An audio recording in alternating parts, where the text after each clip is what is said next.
right, welcome everybody to another one of these Lumix live AMA kind of sessions that we've been doing. We're super excited to have another guest today. We have Kevin Gilbert, one of our Lumix ambassadors here in the United States, who's joining me via Microsoft Teams. So a couple changes from last week's session. So let's bring Kevin in and kind of get an introduction going here. So hey Kevin, how are you? Hey, Sean, I'm doing great. Awesome. So, for everyone that's kind of joined us in here on YouTube this time, we're trying a couple new things for this week, and some new equipment that we're working with, a different type of interview than we did last week with Joseph, but ultimately, let's give everyone here kind of an introduction as to who you are, what you do when you're not working with Panasonic, with the Lumix team, and just some history on your career in photography. Sure. Well, thanks for having me on the show. I know as a photojournalist, that's why you had me on this time, because photojournalists basically roll with the punches and cover up their mistakes pretty quickly and fix things. So I figure if you're trying all this new equipment and new ways to do this, I'm sure you'll have it figured out for one of the fancy pants wedding photographers. It'll be all just perfect. But anyways, no, I've been a photojournalist 40 years now, since college. Based primarily in Washington, D.C. for most of my career, where I covered the White House. I was president of the White House News Photographers. I ended up working for Discovery Channel, shooting stills all around the world. Ended up doing TV, reality shows, Eco Challenge, The Apprentice with Donald Trump, Survivor, all the Mark Burnett shows that we were involved in. But primarily, I've been teaching photography for the last 10, 12 years. And we have been working with Lumix on a whole bunch of stuff, big retailers, and basically just trying to find ways to help people take better pictures. That's what it's really all about. Yeah, definitely. So how did you get into photography? Because I know just like you said, you've been doing this for a while, and you have a really impressive career behind you. But what got you into photography? Very simply, this is a weird little story, but I used to, when I was in high school, my job was to sweep the floors of the local movie theater, clean it up, and sorry about my things here. So I used to clean the sweep up and vacuum and refill the popcorn. But what I got to do was hang out in the back of the theater and watch the movie over and over and over and over again.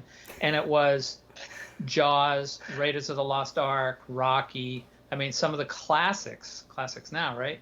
And they were all about these epic visions. And I just, seeing Spielberg, out with Raiders of the Lost Ark, out in these amazing places, I just got hooked on the visuals. And I decided I wanted to go to school to be a filmmaker. And I got to Syracuse University's Newhouse School, where, great television film classes. And I realized how awful it was to make films and how long it took. And all the little things you had to worry about. And I said, you know what? I must have adult ADD or something, because I want to do things where I'm shooting 3 or 4 things a day. And that was becoming a newspaper photographer.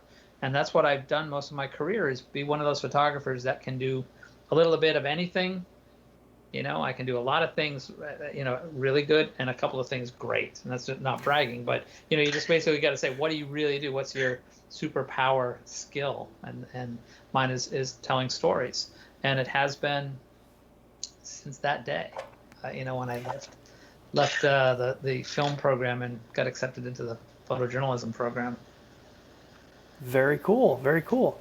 So, so with that kind of history, I know kind of the topic for today's conversation is about black and white photography and your take on it. What is so important and cool about it for your style.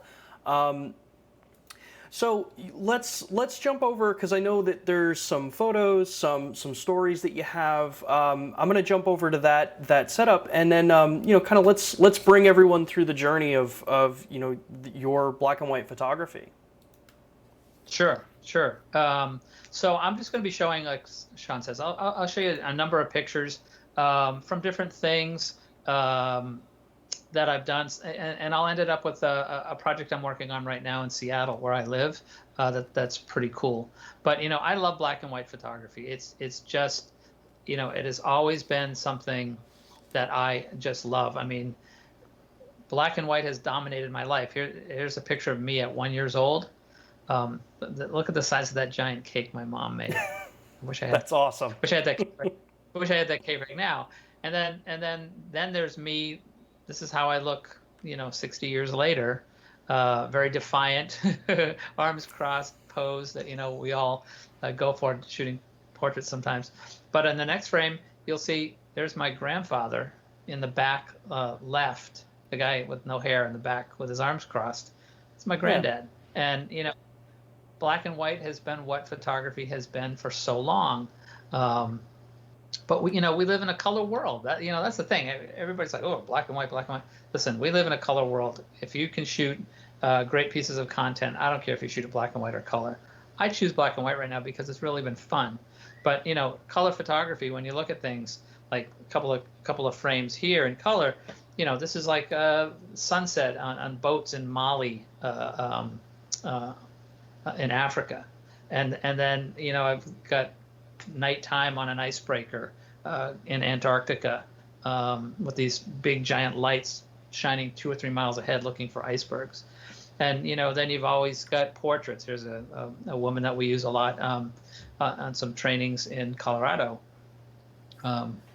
She's it's her hair, the colors, everything else make it just an incredibly rich color. And there's other things, sports and portraits and travel. They're all nice and colorful. And that's what we're used to seeing, and that's what everybody shoots. But I started shooting black and white again when digital came out. People are like, what? I don't understand that. Well, in 2000, I was traveling with Al Gore on the campaign trail. And I traveled with then Governor Bush. But I decided I wanted to shoot this in black and white, and the magazine I was working for, George Magazine, said, yeah, sure, go ahead, shoot in black and white, that's fine. I had a great time shooting it in black and white, and everybody was like, yeah, but what if a magazine wants it in color?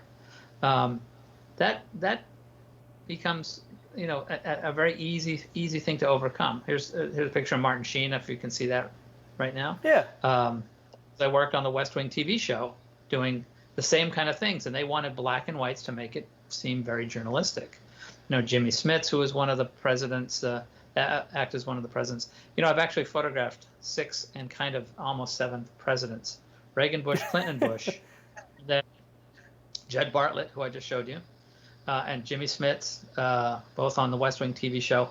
And then I worked on The Apprentice with Donald Trump, but that was long before he even had political aspirations. So I kind of count him as a half of a president that I'm. But then, after doing the West Wing, and I realized that I could do some things like, here's a picture, I don't know if you got the right one, but it's Donald Trump sitting in the boardroom with the producers. That's Mark Burnett on the right. They're just discussing, what they're shooting. And it was so much easier to shoot this thing in black and white because, the crazy colors and some of the lighting challenges in color on sets, in these dark sets, can be kind of hard. So I had the opportunity to be able to play. And listen, I had to deliver everything in color, but I was able to shoot Trump in the boardroom, Trump, at events. There's a goofy picture of one of the teams all in their like Geek Squad shirts because they had to present.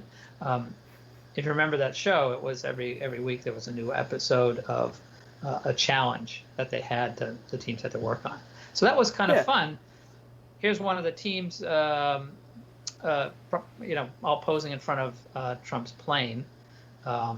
it was kind of fun to see, the whole team like that, and they loved it in black and white, which was kind of nice.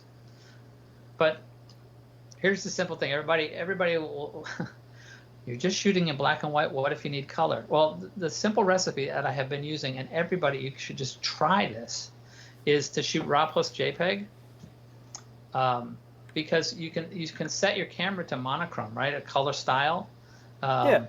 You'll see the images in black and white as you're looking through the screen. You'll see images in black and white. When you pull it into Photo Mechanic or whatever, they're all black and white, and you can tone them in black and white. But if for some reason somebody needs that RAW file in color, just needs a color file of it, they just pull the RAW up and say, yeah, I want it cloudy white balance. There you go, done. Right? You're ready to go. And so I set my cameras to RAW plus JPEG, and that's how I am able to switch back and forth pretty quickly if I need to. Yeah, it's just fun because when you're starting to shoot black and white, everything comes. You see the light, the tones, the shadows, highlights you shoot. You can work at any kind of light. I mean, I'm sitting in my home office in Seattle suburbs, and I've got a little roto light shining over here. I've got a lamp from IKEA. I've got 2 big windows. I've got 3 or 4 light sources in this little room that balance out okay. But I can drop a light here and drop a light there and get very dramatic, and I can move another light in and all these kind of things. And it makes it really fun. When you're just out and about, it can be a really fun thing. And I'll tell you, there's one thing I do, and I don't have a slide on this, but you can figure this out, is I set one of my G9s, the one I carry up most of the time. I have 2 G9s that I use on a regular basis, and then a little camera around my neck, an LX100 or something. And I set one of my cameras to shoot the aspect ratio of 1:1 in black and white on a monochrome D, which is it's a style that I like a little bit better. So I basically shoot portraits, and I feel like I'm shooting, old Tri-X on a Hasselblad. It just has that kind of feel to it. And people are like, why do you shoot 1:1? I'm like, why not? Well, try it. If you go and do that. Yeah, and there's such a cool benefit that like with a lot of the cameras, on top of the RAW versus just the JPEG, kind of way that you would normally shoot. Even if you shoot in 1:1 with like the S1, the G9s, some of the point and shoot cameras, it still saves that full 4:3 or 3:2 aspect ratio file anyway in the RAW. So why not shoot it so that your JPEG's that 1:1 ratio if you're looking for that old 2 1/4 style? There is an example on the slide that says freedom in black and white, and I apologize, I'm not controlling what you guys are seeing. But if you look at that one that says freedom in black and white, that's a CEO of a company, Trulia, which got sold to Zillow. But this was in his office in San Francisco, and it's available light, JPEG fine. I don't know what I was shooting at. It was pretty slow because I used the 42.5 all the time. And I'm prone to shoot things at 15th of a second, 1/8 of a second, and I just love that. The ability of that super fast lens, the great quality, the black and white, and just like, man, everything works for me. That's why I love these cameras. I spent my formative years, like a lot of people, either shooting Nikon or Canon. And I was a Nikon guy in our company, Blue Pixel. We, taught Nikon school for 13 years, and we bled yellow and black. And but at a certain point, Panasonic came knocking and said, "Hey, we've got this stuff that's half the weight, half the length on lenses, half the price. You should try it." And I tried the Lumix stuff, and I've never looked back. I just think it's the most amazing gear, and it's light and portable, and I can go anywhere in a little tiny bag. Don't need lots of stuff. An iPad and a couple of cameras, 2 lenses, 1 flash. I can go anywhere in the world. Nice. That's really cool. So there's a couple questions that we've got that kind of came through. Yeah. So I think this is actually a good opportunity to kind of segue to one of them. We have a question from Kirk. Could you discuss the difference between the monochrome profiles on the G9, S1, etc.? And I guess so. You had mentioned before that you're using the L monochrome D. Do you use any of the other the one of the other two profiles that are there? Or? No, I haven't. And I remember messing around with this a year or two ago, looking at the different profiles. And I will tell you, I am a photographer all based on technique and not technical. I hate the tech stuff. If you want to get into a discussion about you know, profiles, I will just sit here and just shake my head and say, you know what, I don't know, and I honestly don't care, because I know what works for me. And I will tell you, one of the things that I tell all photographers who are on their way up and they're like, can you give me some advice? I'm like, pick the style you like, set your cameras that way, and shoot it the same all the time, right? Yeah. Just why do I want to monkey around? You want to go into an event, into some place, into a room to do a portrait or an event, whatever. You don't want to go in and start thinking about, oh, wow, geez, what should I, set my ISO in here? And should I do a custom white balance, or should I do this? Or maybe all these questions. And half the time you spend so much time thinking about the technical stuff that's the picture's gone, or the picture's moved. Oh, I've just gone outside. Oh no, what should I do? Should I, am I shooting JPEG? Should I put in cloudy white balance? Should I put on continuous? People just. I was actually, a funny story. I was actually out on a trip up in Canada, photographing bears, and I was with a couple famous photographers, wildlife photographers from the Northwest. But we had this one corporate executive who we would pull up at something. He would say, "There's a bear over there," and we're just jumping out with our 500s or whatever. And he goes to the back of the van and says, should I shoot this with a 400, the 500, or the 600? And it's like, I don't care. Just pick a camera and shoot it, because it's going to be gone. And so we actually started pulling up on things, jumping out. It was actually Art Wolf and me. And we started shooting real fast and got back in the car before this guy would even kind of get his gear organized. It was pretty fun. And so it's basically just be prepared before you shoot. Pretty much what it's going to be, but I have a recipe that I have, and I set all my cameras the same way, so it doesn't matter if I switch to this one or that one. I know they're set the right way. I don't think about it. Yeah, and I mean, for looking into that, which I think is a good thing about the being prepared side of it, about what wanting to shoot black and white, which one makes the most sense. I mean, you touched on it before about back in the day shooting with say Tri-X and things like that. And I've found that, so someone wanting to know about very kind of more traditional film style black and white in modern digital cameras, that L monochrome D is definitely going to be, I think, the better choice for a lot of people. And I think if you look at which film stock you really like, if you want a really high contrast black and white kind of color or have monochrome palette, that's the one to go with. There's obviously just L monochrome, which is that basic, little bit more contrast than just basic monochrome, but not really super punchy. And then there's basic monochrome. So to Kirk's question, I think, if you're looking at which one makes the most sense, it's L monochrome D is the most film-like, in my opinion. L monochrome is kind of a middle ground between going higher contrast black and white, but still having some flexibility for toning it. And then monochrome is just a straight up color conversion to monochrome. So it's usually comes out a little flat. And something I noticed is, kind of like we were talking about, before, while we were kind of practicing and getting ready for the stream, that, shooting film back in the day, when you had that kind of solid black and white, kind of go-to choices, T-Max, Tri-X, those were pretty common film, I cannot even think of the word, film stocks that we would use. Yeah.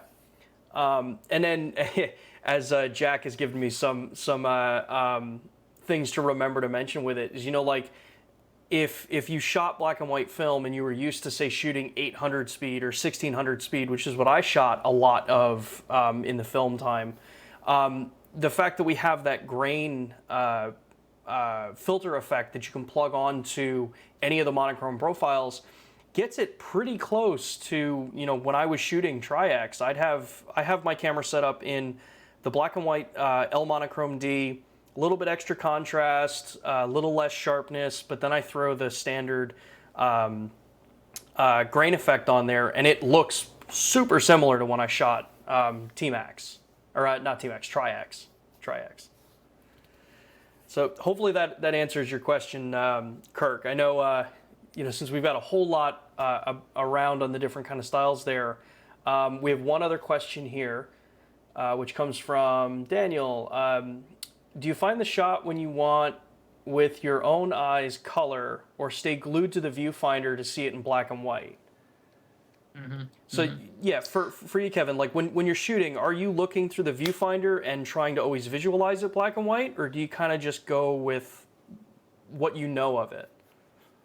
Well, when you set your camera to shoot in black and white, right, by picking the picture style. So I think black and white. I look at things black and white. It could be the most colorful thing, and I'm looking at shadows, and I'm looking at shapes and patterns and things like that. I'm looking at a portrait, someone's eyes, even though they're not blue eyes, they're white and black eyes. I mean, I try to think like I'm shooting black and white and ignore the color unless I have to. Mm-hmm. If you're shooting something with somebody, and you're shooting color shot, certainly.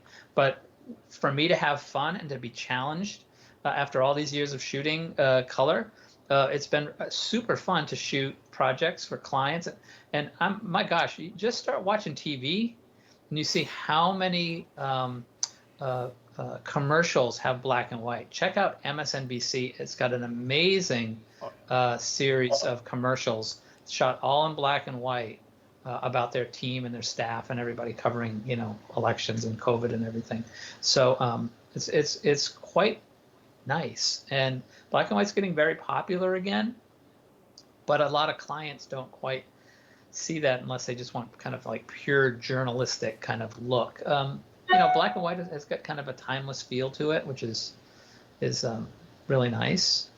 Yeah. But yeah, I like to shoot, and I can show you some more pictures. I can just kind of go through definitely. A bunch, and I don't have to explain them. So a lot of this started. Some of this started a couple of years ago. I was asked by a venture capital firm to photograph 10 of their CEOs in their portfolio and the products that they were building or making or developing.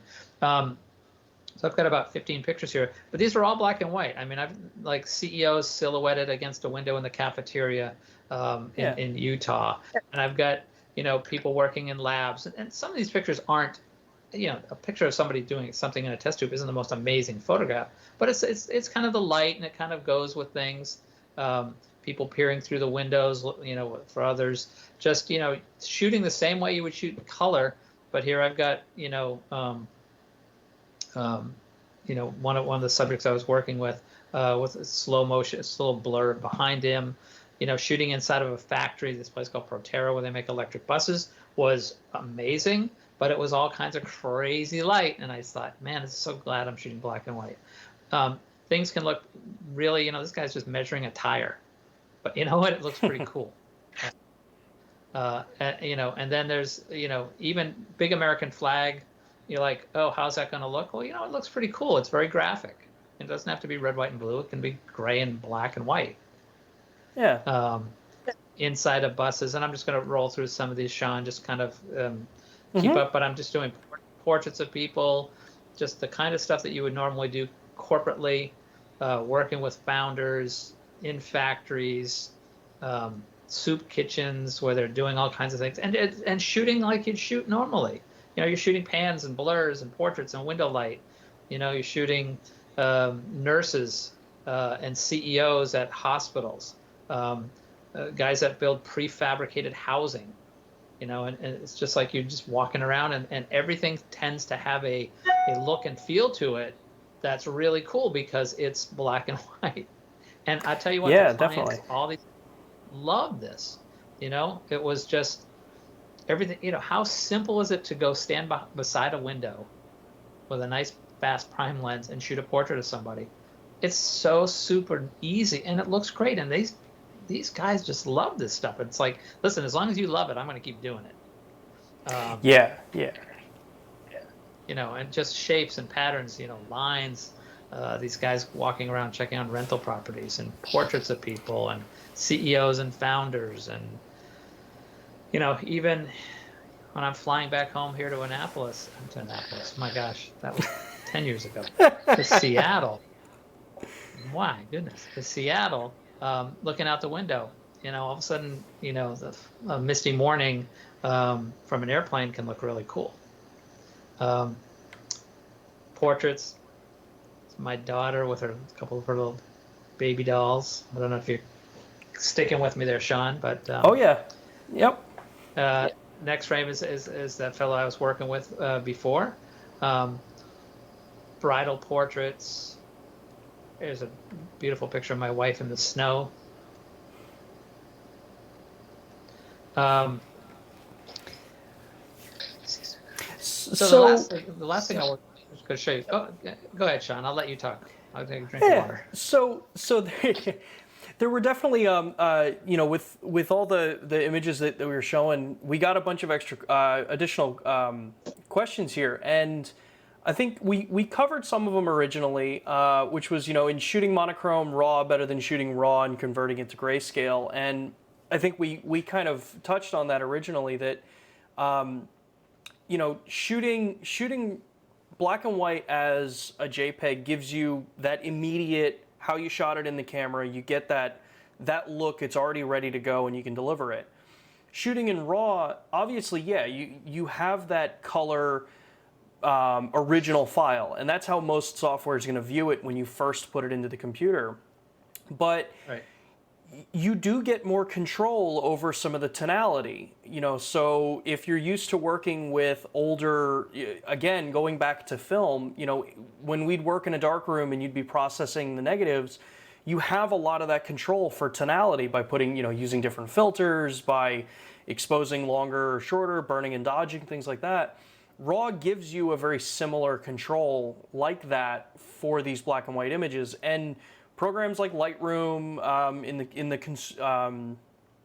the more, I want to say entry side, but it's a professional tool like in Lightroom, where it'll still have monochrome, L monochrome, and L monochrome D as a profile you can put onto that RAW file for your base to start with, but you do just get a lot more flexibility for some of those edits. So hopefully, I don't know exactly who asked that question, but yeah, working in RAW will give you a better RAW output for black and white, but if you get it set up in camera, it's going to speed up your process. You're going to spend less time sitting on a computer editing if you kind of tune it in, because the camera has built-in color filters, grain effects, things like that to help you kind of tweak it and get your kind of look.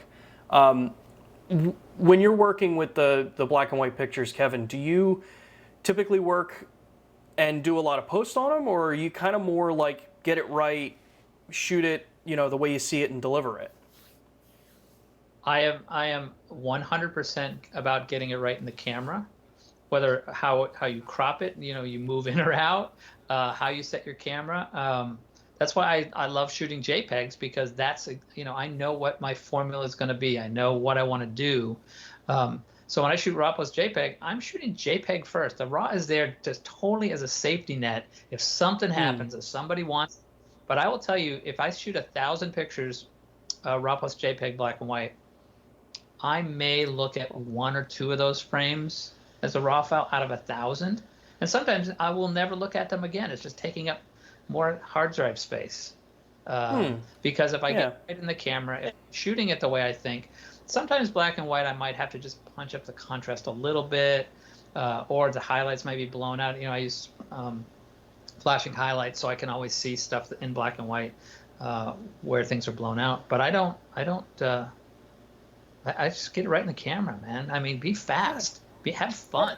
Don't go out and shoot and have to do all this stuff and then have to sit in the dark or on a computer for, 5 hours trying to fix a picture. Just get it right in the camera and go home. Go to the bar, have something to drink. So, following that, there was another question. This is for the interior portraits that you were showing. What lenses do you typically use? Are you using prime lenses, tele lenses, zoom lenses? What's your preference? If I could shoot everything with that 42.5, I would do it. What is it? Was it a 1.2? I guess it is. The Nocticron, yeah. Yeah, the one sitting right over there on my G9. Listen, as a photojournalist, you take what you can get. And so when I'm out doing stories, I'll use the 8-18 and the 50-200, and I'll carry those two cameras on two lenses on two G9s, and that's all I will take with me.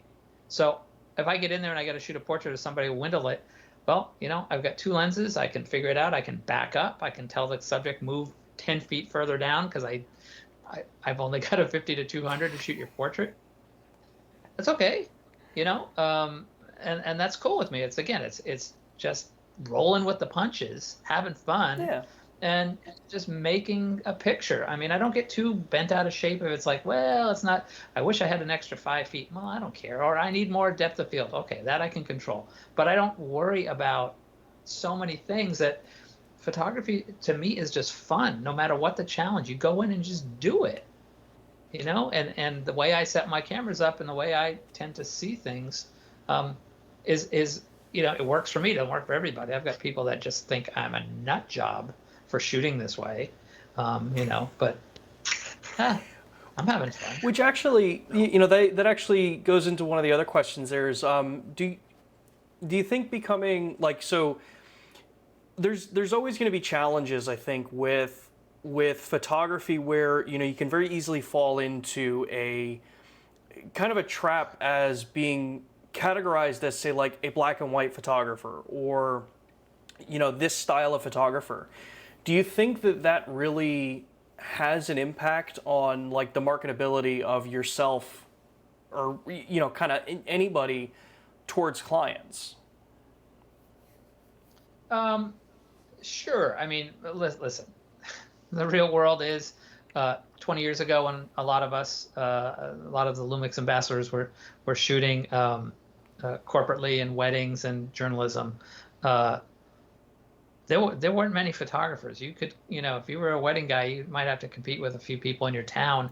Now you have to compete with, 500 in your town. So, I shoot black and white because I like it. I show it to people and they go, "Oh, wow, that's great. Can you do it for me?" I'd love to have you work on a project for us shooting black and white. And I just go, okay, that just warms my heart that somebody gets it and somebody sees it. If you actually, Sean, go to the next couple of pictures, I can show you something I'm working on right now. Yeah, definitely. So there's Seattle has got a new arena being built on the same grounds as the Space Needle. It was the site of the 1964 World's Fair.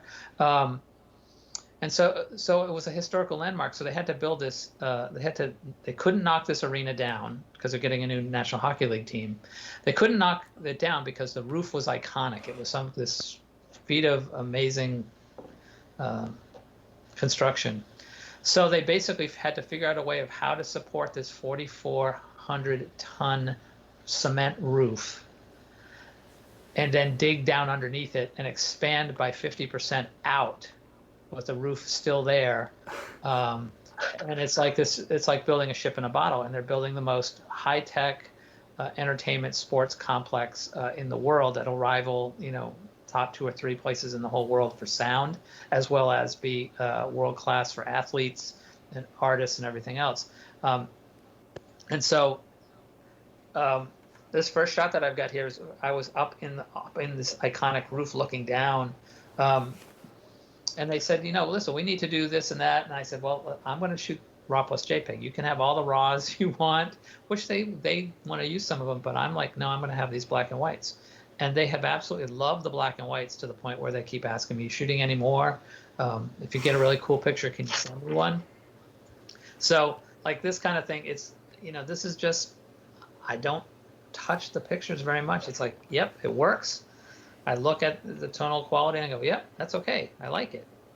Um, Picture of the Space Needle just right, you know, it's right there. And I Yeah. just liked it with the shapes and you know, I don't know, I just things just strike me and I go, yeah, this is really cool. And listen, if this was in color, that sky was kind of milky white blue.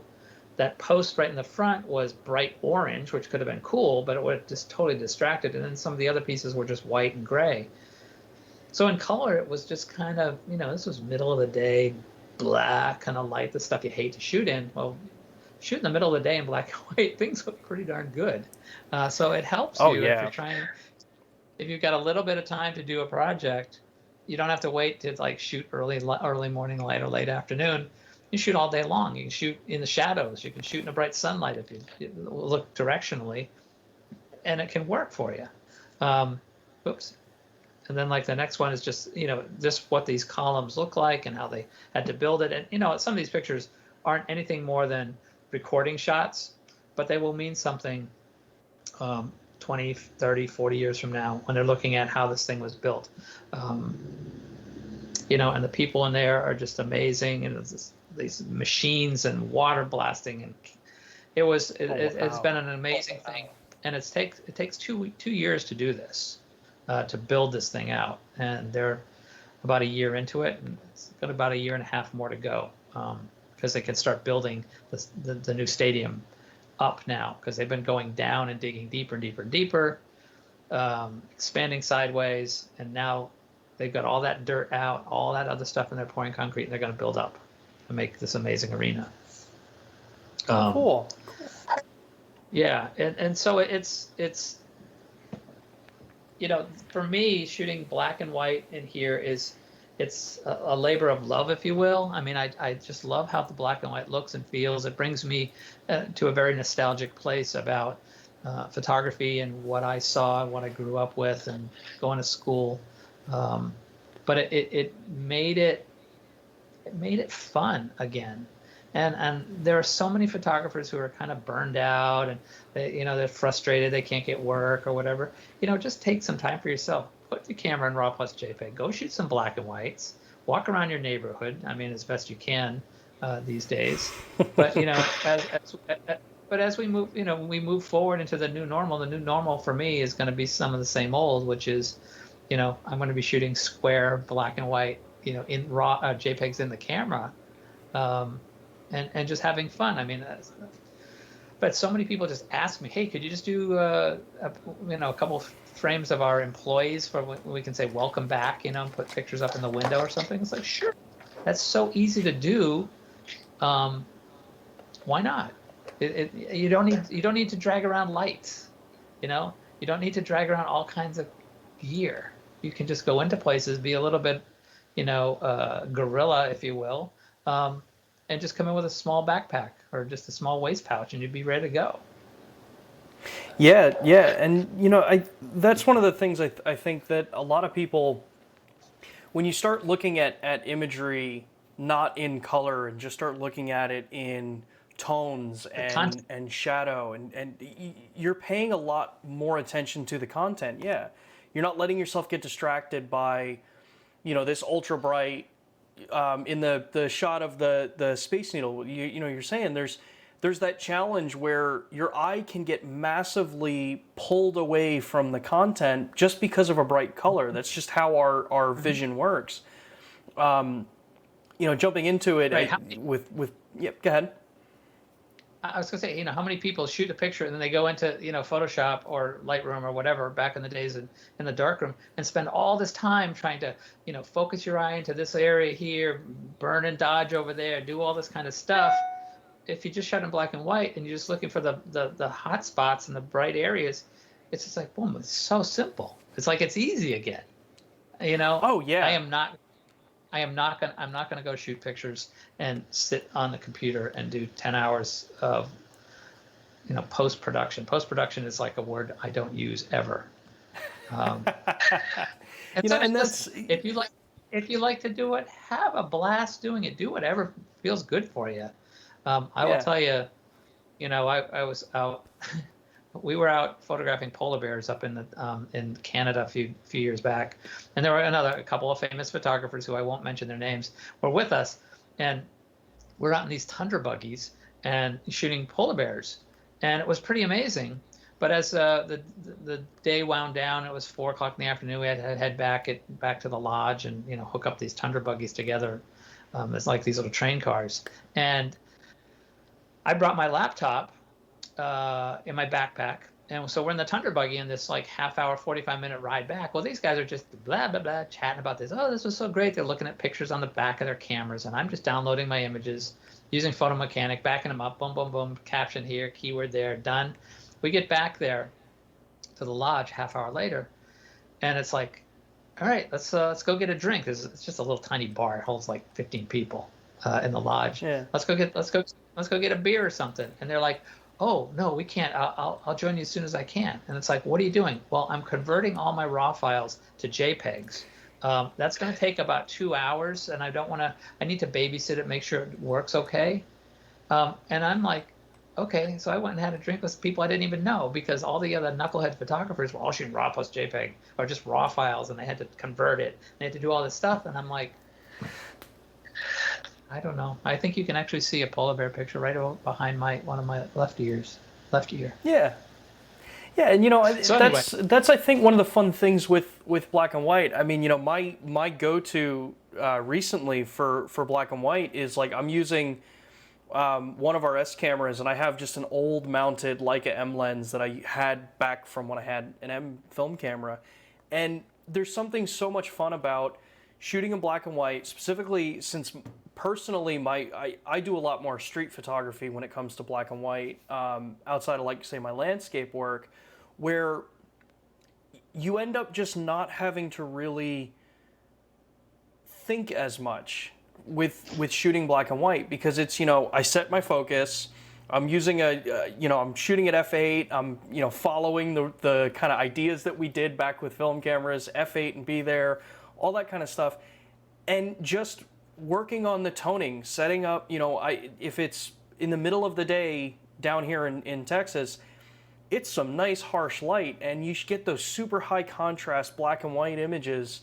It makes for a super simple, kind of iconic, classic look in an image. And I think a lot of people get kind of lost with color photography because it's so customizable and there's so many little intricate details that you have to get right, to the point where I think color photography is way less forgiving than black and white photography ever was and ever will be. I don't know if you feel that way as well. Oh yeah, black and white, you can walk in anywhere and make a picture. I don't care what the light is. Sodium vapor here, window light there, tungsten here. Doesn't matter to me. It's just light. You're just looking at the luminance, and a picture will either glow or it won't. And I'll take the glowing pictures every day. Yeah, definitely. So I know you have a kind of relatively hard cut for a prior commitment you have here. So there's been a couple other questions. I know we didn't get through all the pictures, and I think, at least I don't think we did get through all the pictures, but we did. You're up. Cool. So there were a couple more questions that had come through on the stream, and then maybe want to get one or two of those answered before you have to leave us here. I got about 10 minutes. Cool. We're good. Cool. I just have a conference call I got to make. I'll be on. That's all. The joys of working from home throughout all these things, right? So yeah, absolutely. So this one, this question comes from Daniel. It says, do you find black and white in Seattle, often overcast in winter, different from visiting Southwest where it's brighter light? It says, I feel sharp shadows to be interesting, which I think goes to like that good question is like, so at home, does your black and white style change at home versus if you're traveling, say, in the Southwest for one of the other clients that you may have? Yeah, no, you just roll with it. I mean, quite honestly, I don't shoot much in the Southwest or in the bright light. I do love Seattle. I mean, it's great to have this giant softbox in the sky almost all the time. And then when the sun does pop out like it's out right now, you can see 100 miles, and you just go, my God, this is like heaven on earth. This place we live. Harsh shadows can make some great pictures. I mean, you can light things and be really harsh. You can do some stuff,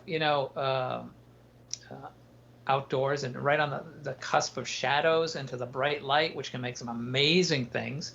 Stuff you wouldn't get quite like that in Seattle. But I've always been a soft light kind of photographer, if there is such a thing. I don't really like super harsh.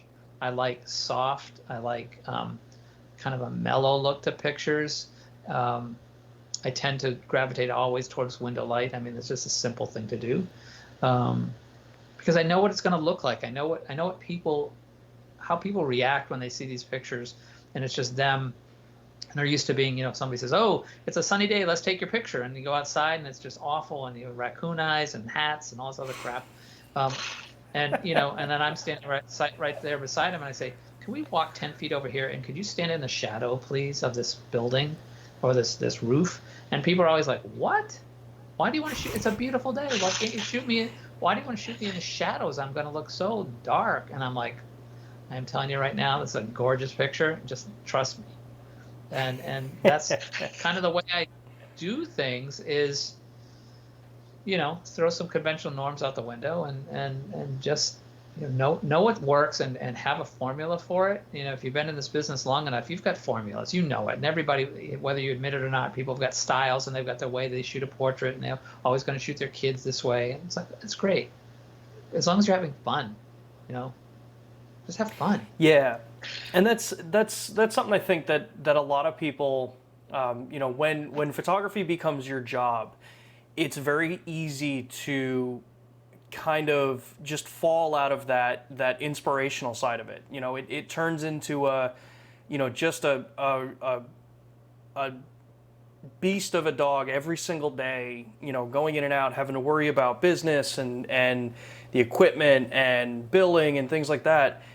Taking time to just go shoot for yourself, like you mentioned before, and experiment in new styles of photography that you may not normally be shooting in is an amazing way to just keep your creativity going and keep your vision fresh. And honestly, I'm a firm believer that if you shoot in black and white and spend, say, like a week where that's what you're going to shoot, no color, just black and white, everything, you're going to get so much more out of that to apply to your color photography, because you start looking, like we said, and focusing on composition, not necessarily, are the colors clashing, are they mixing, how does it look from that aspect.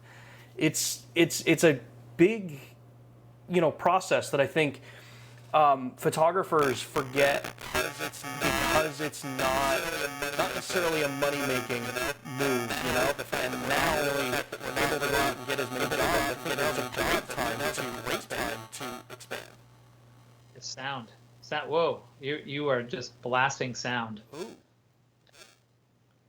Don't know what changed. How's that sound? That sounds okay, but boy, that was awful. Oof. I will, we'll have to check into that and see what happened there. Watch the recording. Yeah, that's awful. Yeah, but what you're saying, picking up on what you're saying, and we can do another question or two, but having an appreciation of images and content is like Sean says, it's really kind of fun to just, hate to use the cliche, go in your backyard and just walk around and take pictures. Because I mean, you can certainly get macro stuff and shoot, bugs or plants or whatever. It's sometimes a little hard. But if you go to a park or you go someplace where you're allowed to go and you can shoot pictures, just do it in black and white. And even though go to a tulip festival and shoot it in black and white. Challenge yourself there. I've done that. Didn't look so great, but it was cool. It's cool to try. Because all these gorgeous colors, and you're just like, it's amazing. Why do I shoot it in black and white? Just for tonal quality and shapes and patterns? Yeah, it was fun.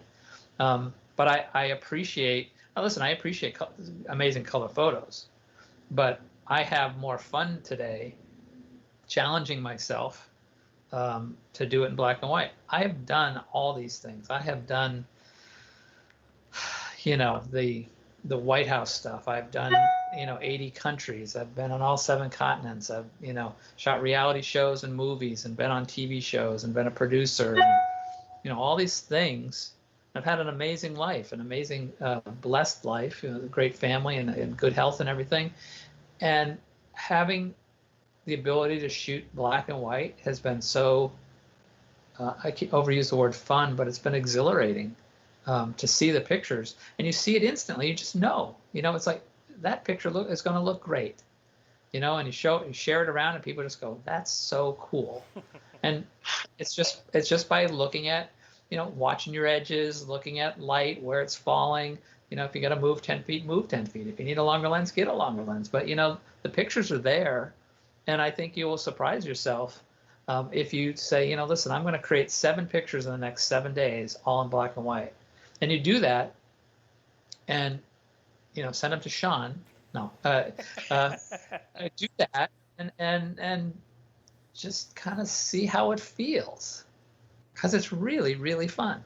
Yeah. Well, it's 1:50 my time, and I believe you have a hard cutoff, right? 1:50. Yep, 5 minutes. All right. Well, let's basically wrap it up there. I want to thank you for taking the time, out of your day and kind of giving us some insight into, your photography, into the idea and experiences you have with black and white photography. I know there are a bunch of other questions that are in the chat that we didn't get to. Don't worry, we will be getting to them.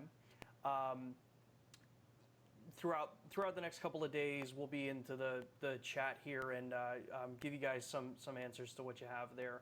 I want to thank everyone for taking time again for another week here to join us for these AMA kind of Lumix Live events that we're running.